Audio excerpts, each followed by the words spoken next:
शिव महापुराण की कथा कहती है शंकर के मंदिर में जाना तो बुद्धि मत लगाना, भक्ति लगा दो। बुद्धि से शिव नहीं मिलेगा पर भक्ति से शिव मिल जाएगा।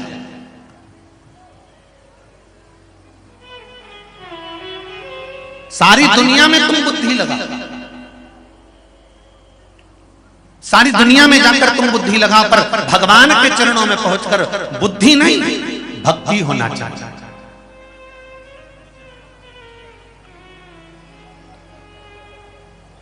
काशी में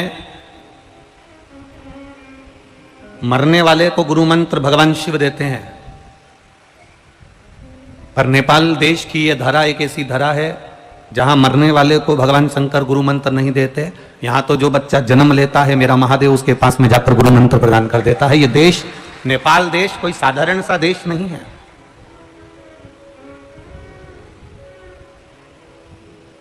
संस्कारों से बंधा हुआ है। हमारे यहां तो आज भी गाड़ी के नंबर भी अंग्रेजी में लिखे होते हैं। गाड़ियों पर जो नंबर प्लेट लगी होती है उसमें अंग्रेजी में लिख देते हैं।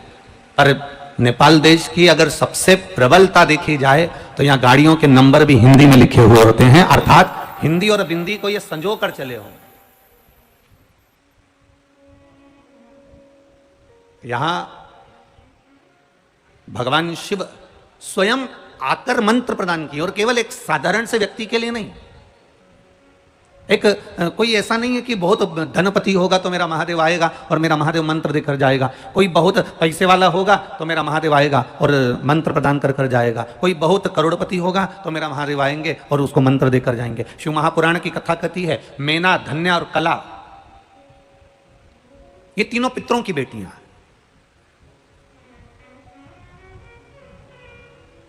तीनों पुत्र, ये तीनों बेटियां, जो तीनों पुत्रियां, ये पितरों की। आस्था चैनल के माध्यम से जितने लोग भी कथा श्रवण कर रहे हैं, फेसबुक यूट्यूब पर जितने लोग सुन रहे हैं, बड़े सावधानी से सुनना।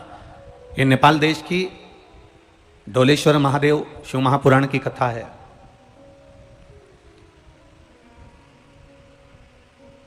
स्वामी जी कह रहे थे कल कि महाराज जी, पहले लोग केवल पशुपतिनाथ दर्शन के लिए काठमांडू जाते थे, पर जब से लोगों ने डोलेश्वर महादेव का बार बार वर्णन व्यासपीठ से सुना, तो अब जो पशुपति जाता है सबसे पहले डोलेश्वर का विचार कर कर जाता है कि उसको डोलेश्वर महादेव जाना है, डोलेश्वर महादेव का दर्शन करना है।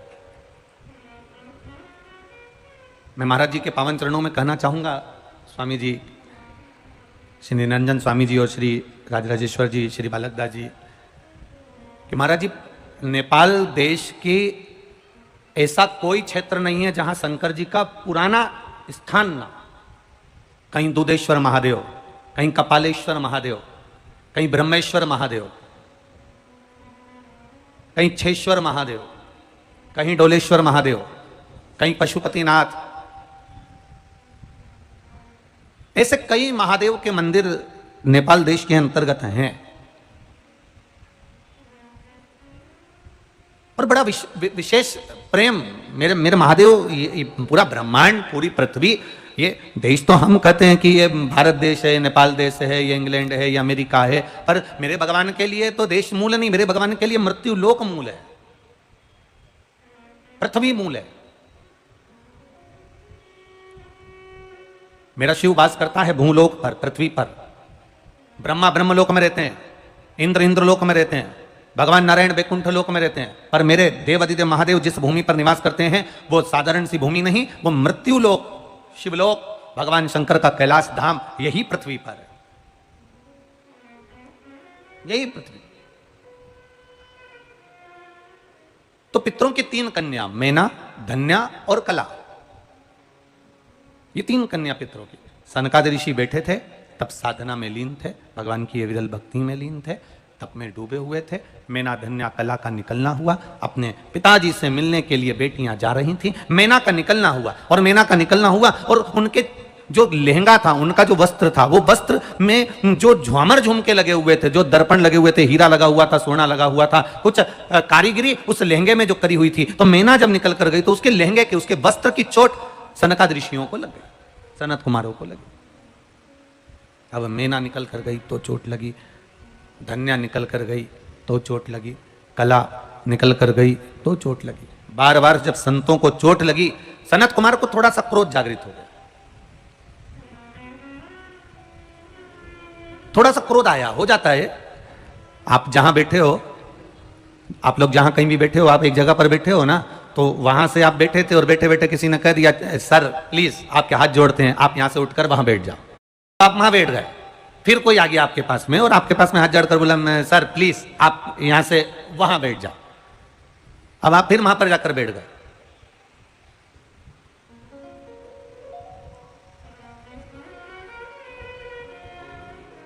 जैसे शादी में, जब आजकल तो होटलों से शादी हो जाती है, बड़े बड़े भवन बन जाते हैं। पहले शादियों में, जब गांव खेड़े में शादियां होती थी, छोटे छोटे क्षेत्रों में शादी होती थी, तो ऐसा गद्दों का और रजाई का ढेर लगा दिया जाता था। और गद्दे रजाई का ढेर लगाकर सब कोई, आधों को इधर सुला दिया, आधों को उधर सुला दिया, टेंट लगाया, उसमें सब, ठंड का समय, भयंकर ठंड, और सबको वहां सुलाने के लिए गादी और रजाई दे दी। अब रजाई दे दी, बेचारे चार बुजुर्ग लोग अब इधर जाकर सो गए।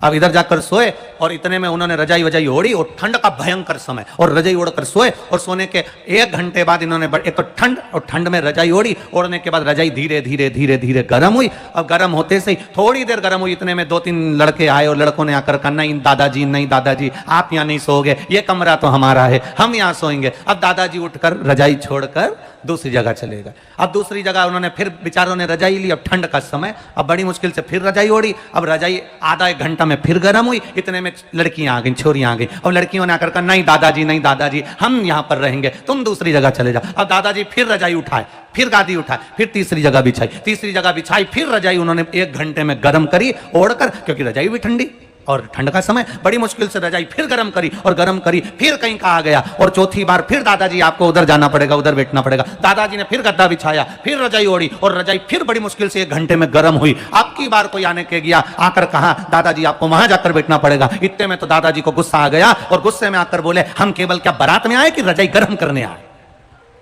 जब देखो जब हमारी गर्म की गर्म रजाई कोई दूसरा लेकर चले जाता। अब आधे घंटे में तुम ओढ़ के उसको गर्म करते, और मालूम पड़ा दूसरा लेकर चले जाते। अब बार बार कोई तुमसे कहे सर प्लीज आप उधर बैठ जाओ, सर प्लीज आप उधर बैठ जाओ, थोड़ी देर में यहां बैठे थे, फिर वहां बैठे, फिर वहां से वहां बैठे, वहां से वहां बैठे, वहां से वहां बैठे, तो उसको क्रोध आ जाएगा, नाराजगी आ जाएगी। बस माँ, मैना, धन्या, कला तीनों निकल कर जा रही थी, और निकल कर जाते जाते इनके चरण का जो इनका जो लहंगा था, लहंगे में जो बर्क लगी हुई थी, वो बर्क से सनत कुमारों की जंघा में चोट लग गई।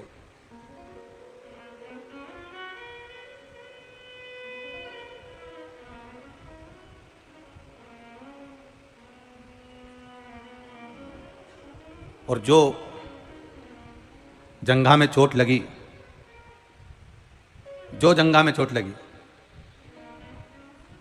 बस सनत कुमारों को क्रोध आ गया, और सनत कुमारों को क्रोध आया और उन्होंने कह दिया मेना, धन्या, कला तुम पितरों की 3 बेटियां हो और पितृलोक में रह रही हो।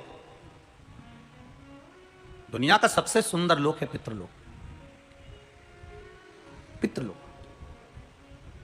जहां पर पितृ निवास करते हैं।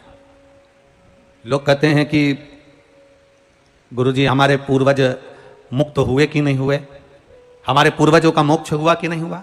शिव महापुराण की कथा कहती है जब तक पितृलोक में पितृ रह रहे हैं वो बड़े सुखी रहते हैं, बड़े आनंद में रहते हैं।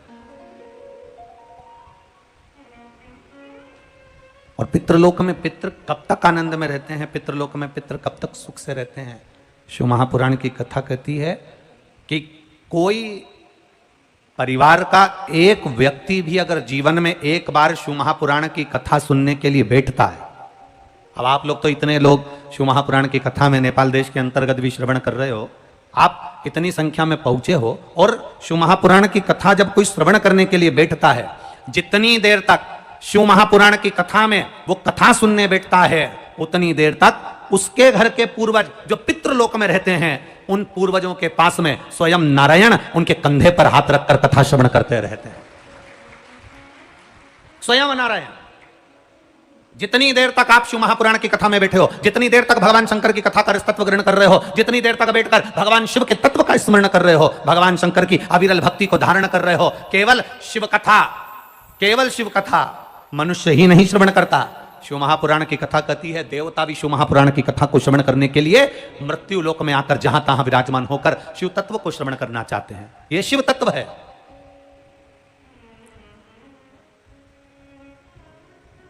अविरल भक्ति देने वाले शिव।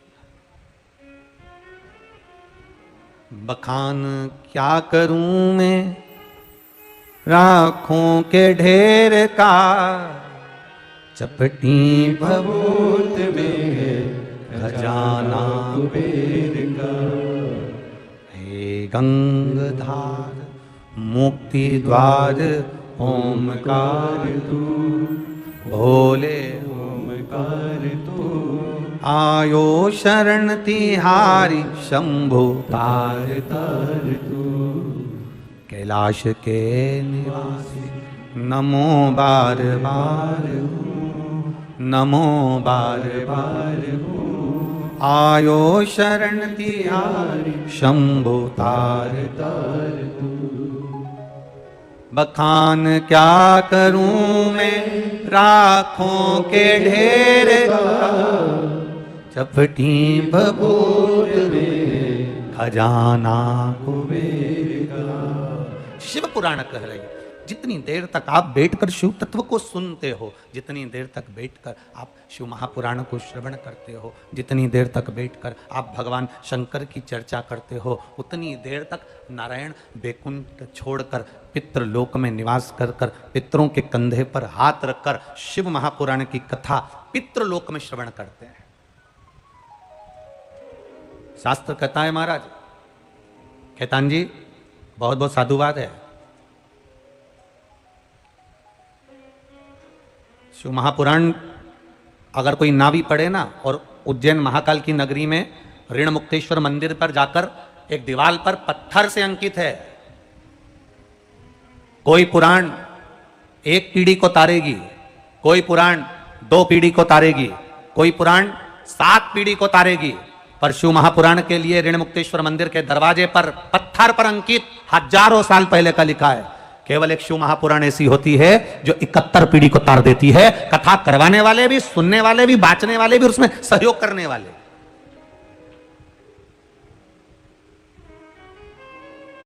एक खेतान परिवार का सौभाग्य, इनके पूर्वज, हम तो कहेंगे जैसे बच्चा गुल्लक भरता है और उस गुल्लक में पैसा इकट्ठा करता है और गुल्लक भरने के बाद जब फोड़ता है तो कोई गिफ्ट लेकर आता है, तो खेतान परिवार के दादा परदादा माता पिता बुजुर्ग, उनके भी पिता माता, उनके भी पिता माता, और दोनों पक्ष यहाँ ससुराल पक्ष और मायका पक्ष दोनों के कुछ पुण्य उदय हुए होंगे। इनकी भी पति की अगर 71 पीढ़ी देखी जाए तो माता की भी 71 पीढ़ी देखी जाए, दोनों की 71 पीढ़ी के कहीं पुण्य प्रबल होते हैं, तब जाकर शिव महापुराण की कथा अपने देश में और अपने क्षेत्र में प्रारंभ होती है। महाराज ये शिव तत्व है, ये शिव जी की कृपा, ये उनकी उदारता।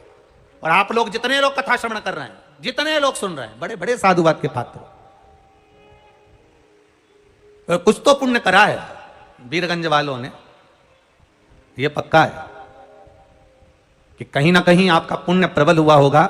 माना ये तुम्हारा जो समय है 2 बजे से 5 बजे तक, ये सब भोजन वोजन करने के बाद आराम से पलंग पे सोने का समय है, और 5 बजे उठो और उठने के बाद फिर काम में लग जाओ। माना ये आपका 2-3 घंटा 2 से 5 बजे तक का जो समय, ये थोड़ा विश्राम का समय, आराम का समय है। पहला दिन ऐसा रहेगा, थोड़ा थोड़ा आपको भी ऐसा लगेगा कि हाँ कथा हो रही है, और थोड़ा सा ऐसा लगेगा कि बहुत गर्मी भी है, ताप भी है। फिर भगवान भी कहता है, देखो जो अदरक होती है ना, जी जी जानती है ना अदरक को, अदरक जो होती है ना, उस अदरक को जितना कूटो ना चाय में उतना स्वाद, बोलो जम के बोलो जरा, आता। अदरक को जितना कूटोगे ना उतना चाय में स्वाद आएगा। और अदरक को कूटो ही मत, तुम बस इतना बड़ा डिगली लेके अदरक को तोड़ के और चाय में डाल दो और चाय को उका ले जाओ, स्वाद आएगा क्या?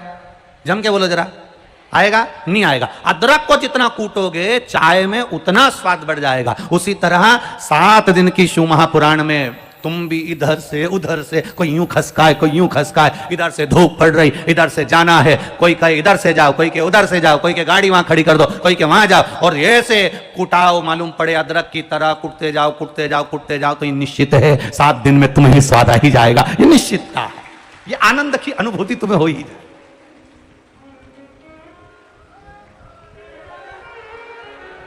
ये कहीं ना कहीं हो सकता है थोड़ा थोड़ा अदरक को थोड़ा ज्यादा कूटना पड़ेगा। तो अब तुमसे कोई कह दे कहां गई थी तू, तो कह देना सिलवत्ते में कूटने गई थी। अब कोई पूछ ले, मान लो गई कहां थी तू, है इतना, वो तो फिर भी, यहां तो फिर भी तुम लोग बड़े आराम से बैठे हो। बहुत नेपाल में कथा है ना, दूसरे देश में, इसलिए तुम बहुत आराम से बैठे हो। अभी इंडिया में कथा होती ना महाराज जी, तो तब और मालूम पड़ जाता तुमको, ये वाला पाँव इस पे, ये वाला पाँव इस पे। अब फिर अदरक कुटान दो जोरदार, उधर सब फिर इधर से मालूम पड़े पानी पी रही थी, खुद ढुल गया। अब अदरक कुटा दो, कुटाने के बाद उसका स्वाद। बोल बम का नारा है, बाबा एक सहारा है, सारी समस्या का हल एक लोटा जल। बस शिव तत्व को हमें जानना, भगवान शंकर की अविरल भक्ति को। तुम मैना धन्या कला के वो लहंगे से जो चोट लगी है महाराज, वो श्रेष्ठ नहीं।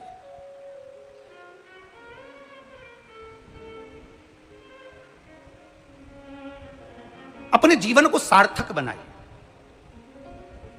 मैना धन्या कला, तुम अपने पिता से मिलने जा रही हो और संत बैठे हैं और संत के चरण पर चोट लग रही।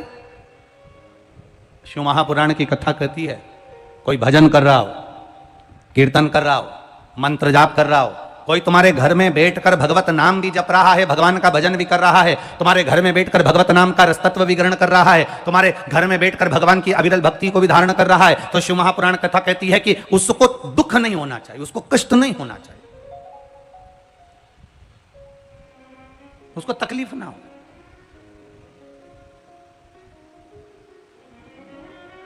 किसी जीव को कष्ट देकर, किसी को दुख देकर हम सुख कैसे अनुभव कर सकते हैं? किसी को कष्ट देकर हम सुख का अनुभव कैसे कर सकते हैं? जब पूरे ब्रह्मांड में, मृत्युलोक में कोई दूसरे देवता की ना तो मूर्ति थी, पूरे ब्रह्मांड में, पूरे पृथ्वी पर ना दूसरे देवता का कोई क्रम था, पूरे ब्रह्मांड में, पूरे मृत्युलोक में, पूरी पृथ्वी पर केवल एक देव था, और वो देव अधिदेव महादेव था, केवल एक, और कोई नहीं। अच्छा, इतने लोग बैठे हैं, आप लोग ईमानदारी से बोलना, बुजुर्ग माताएं भी बैठी हुई हैं।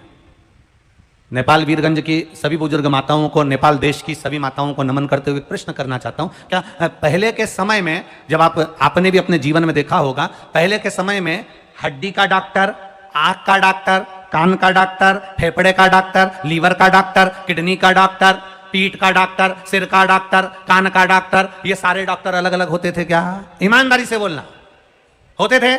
नहीं, एक डॉक्टर होता था, बस उसके यहां चले जाओ, जाकर कह दो साहब फेफड़ा दुखा, साहब सिर दुखा, साहब आंख दुखी, साहब कान दुखा, साहब नासिका दुखी, साहब दांत दुखा, साहब हड्डी दुखी, साहब पांव दुखा, तो वो सारा इलाज एक ही कर देता था।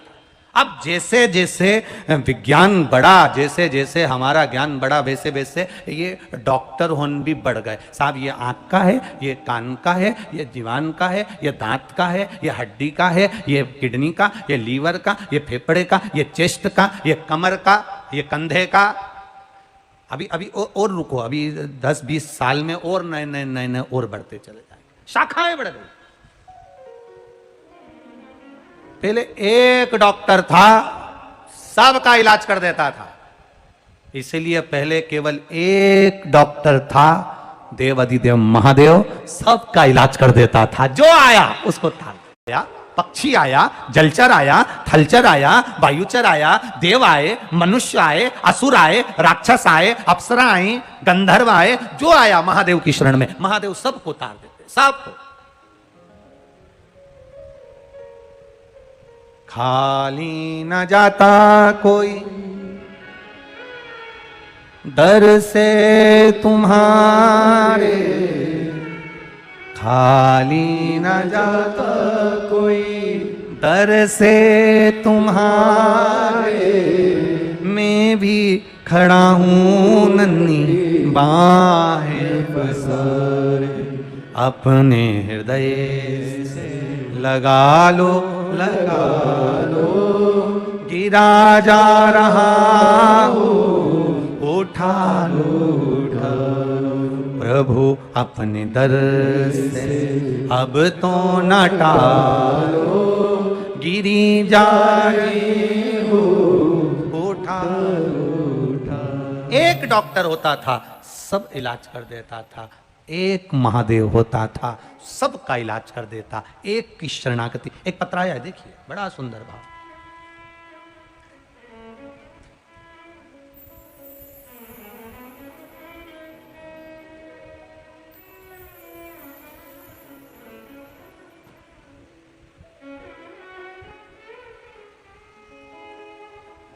मैं संगीता यादव, इंडिया में बिहार के सीतामढ़ी जिले से हूं।